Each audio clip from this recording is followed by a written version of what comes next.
ನಮಸ್ಕಾರ ಸ್ನೇಹಿತರೆ, welcome back to my channel. Bigg Boss ಕಡೆಯಿಂದ ಒಂದು ಹೊಸ ಪ್ರೋಮೋ ಬಿಡುಗಡೆ ಆಗಿದೆ. ರಜತ್ ಅವರು ಇನ್ನೇನು ಮನೆಯವರು ಹಿಡ್ಕೊಂಡಿಲ್ಲ ಅಂದ್ರೆ ಧನರಾಜ್ ಅವ್ರ ಮೇಲೆ ಅಟ್ಯಾಕ್ ಮಾಡ್ತಿದ್ರು, ಹೊಡೆಯೋದೊಂದು ಬಾಕಿ. ಓಕೆನಾ, ಅಷ್ಟು ರೊಚ್ಚಿಗೆದ್ಬಿಟ್ಟಿದ್ರು. ಕಾರಣ ಏನಪ್ಪಾ ಅಂದ್ರೆ ಧನರಾಜ್ ಅವರು ರಜತ್ ಅವರಿಗೆ ನಿನ್ ಕೈ ಮುರಿತೀನಿ, ಕಾಲ್ ಮುರಿತೀನಿ, ಈ ರೀತಿಯಾಗಿ ಆವಾಜ್ ಹಾಕಿ ಹೆದರ್ಸ್ತಾರೆ. ಅವರು ಈ ವಾರದ ಕಳಪೆ ಅಂತೇಳಿ ಚೂಸ್ ಮಾಡ್ತಾರೆ. ಓಕೆನಾ, ಕಳಪೆ ಅಂತ ಚೂಸ್ ಮಾಡಕ್ಕೂ ನೀನು ನಮಗೆ ಈಗ ಆ ಕಡೆ ಈ ಕಡೆ ಗಲ್ಲದ ಮೇಲೆ ಹಿಂಗ ಅಂದಿದ್ದು ಅಷ್ಟು ಸ್ಮೂತ್ ಆಗಿ ಇರಲಿಲ್ಲ. ನಮಗದು ಸಿಕ್ಕಾಪಟ್ಟೆ ರೊಚ್ಚಿಗೇಳಂಗೆ ಮಾಡ್ತು, ಅದಕ್ಕೋಸ್ಕರ ನಾನು ಹಾಗೆ ಮಾಡಿದ್ದು ಅಂತ ರಜತ್ ಅವರು ವಾದ ಮಾಡ್ತಾರೆ. ಆವಾಗ ನೀವು ಆಮೇಲೆ ಸ್ವಲ್ಪ ಹೊತ್ತು ಇಬ್ಬರ ನಡುವೆ ಕನ್ವರ್ಸೇಷನ್ ಆಗುತ್ತೆ, ವಾದ ವಿವಾದಗಳಾಗುತ್ತೆ. ಆಮೇಲೆ ರಜತ್ ಅವರು ರೊಚ್ಚಿಗೆದ್ಬಿಟ್ಟು ಏನೋ ಮಾಡ್ತೀಯ, ಮೈ ಮುಟ್ರಿ ನೋಡೋಣ ಅಂತ ಹೇಳಿ ಧನರಾಜ್ ಅವರು ಹೇಳ್ತಾರೆ. ಏನೋ ಮಾಡ್ತೀಯ ಅಂತ ಎದ್ದು ಇನ್ನೇನು ಅಟ್ಯಾಕ್ ಮಾಡಕ್ ಹೋಗ್ಬೇಕು.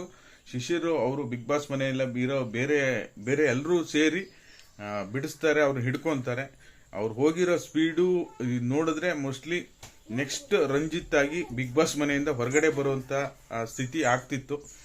ಆಕ್ಚುಲಿ ಅವ್ರಿಗೆ ಮನ್ಸೊಳಗಡೆನೆ ಧನರಾಜ್ ಮೇಲೆ ಕೋಪ ಸಿಕ್ಕಾಪಟ್ಟೆ ಇದೆ. ಧನರಾಜ್ಗೂ ಅವ್ರ ಮೇಲೆ ಕೋಪ ಇದೆ, ರಜತ್ ಅವ್ರ ಮೇಲೆ ಕೋಪ ಇದೆ ಅಂತಾನೆ ಹೇಳ್ಬೋದು.